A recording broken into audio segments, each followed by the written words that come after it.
Fourth question कर रहे हैं एग्जाम्पलर का, काफी ज्यादा समझने वाला टॉपिक है, इसमें छोटी सी भी मिस्टेक आपका पूरा कंसेप्ट हिला सकती है। तो क्वेश्चन कह रहा है we have 5 charges Q1, Q2, Q3, Q4 and Q5 और वो कुछ इस तरीके से पोजीशन करे हुए जैसे हमें फिगर में दिख रहा है।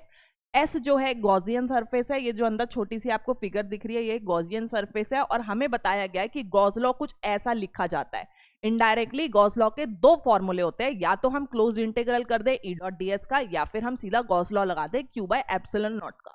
तो क्वेश्चन हमसे ये पूछना चाह रहा है कि जब हम दोनों अलग अलग फॉर्मूले लगाते हैं गॉस के सॉरी फ्लक्स के, तो उसके अंदर कौन कौन से चार्जेस को हमें यूज करना चाहिए, कौन कौन से चार्जेस इंक्लूड होंगे।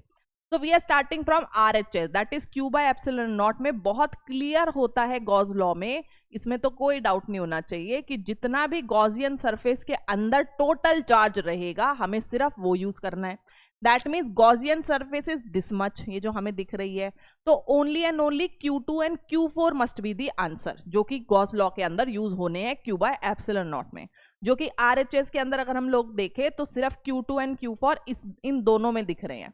Contribution of Q2 and Q4, contribution of Q2 and Q4। यहां पर हमें दिख रहा है उन्होंने RHS में Q1, Q3, Q5 मतलब बाहर वाले बोल दिए, which is not correct, and same चीज RHS में भी लिखा है कि Q2 एंड Q4 है, तो दैट मीन C पार्ट तो कैंसल आउट हो गया है क्योंकि उसने RHS गलत बता दिया। Now coming on to LHS, बहुत सोचो,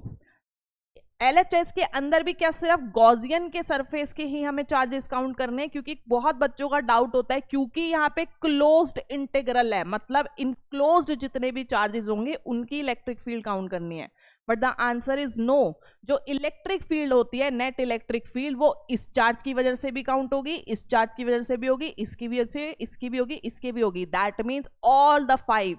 will be contributed in E dot ds का इंटीग्रल। तो ऑप्शन कौन सा मैच कर रहा है, जहां पर हमें दिख रहा है E is on the LHS of the above equation will have contribution from Q1, Q5 and Q3, जबकि Q के ऊपर Q2 and Q4 है जो कि रॉन्ग है, और यहां पर है E will on the LHS of the above equation will have the contribution from all the charges, क्योंकि जो इलेक्ट्रिक फील्ड होती है नेट, वो सभी के सभी चार्जेस एक दूसरे को इन्फ्लुएंस कर रहे होते हैं, जिसकी वजह से net electric field will be जो चार्जेस इनसाइड द सरफेस है और जो चार्जेस आउटसाइड द सरफेस है।